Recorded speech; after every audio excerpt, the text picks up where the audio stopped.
Let's move on to second tip. Read, then read, and then read. If I get, like, my biggest regret is I was a terrible reader when I was a kid. I'm super ADD, whatever kind of DDD you want to put behind it. I have a lot of trouble reading because I have to read the page like 6 times to get the information in my brain. But guess what? There's audiobooks now, guys.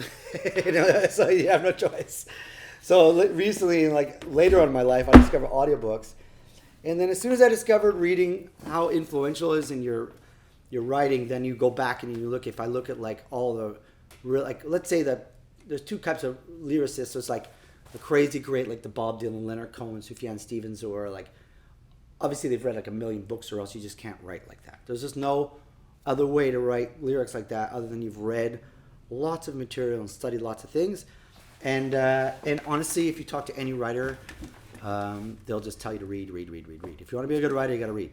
And I've seen my lyrics exponentially get better the moment I started reading. Like it's a must. I thought I'd share some quotes from books. Well, just 2 simple examples of things that really inspire me. Dennis Johnson, there's this book called Jesus' Son. This book, why it's great for lyrics, is that the language he uses is pretty simple because, it's hard to use fancy words in songs without it sounding overly heavy.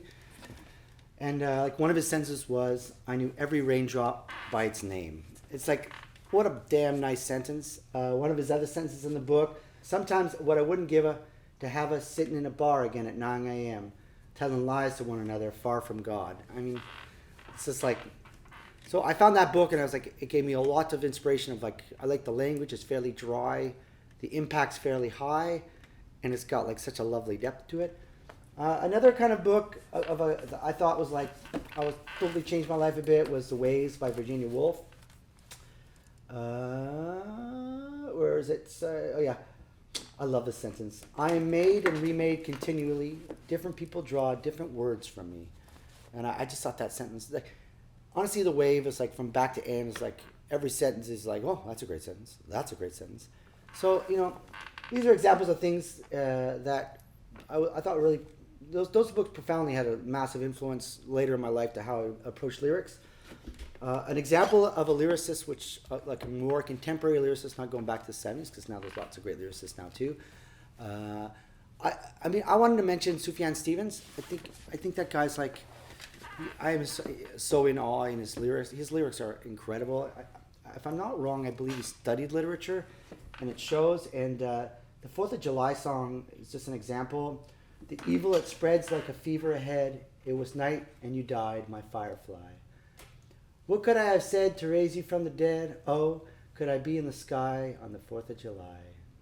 It's just like, damn, that's really well written.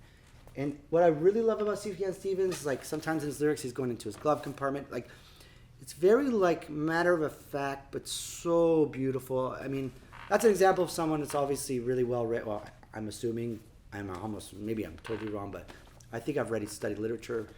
But his lyrics are outstanding. He's one of my favorite lyricists of like the last 15, 20 years. Yeah, and I'm not bringing it into hip-hop components. I'm not an expert in hip-hop, so I'm just talking more from folk music and that kind of genre and rock and stuff. But that's a whole other genre that obviously deserves its whole own conversation.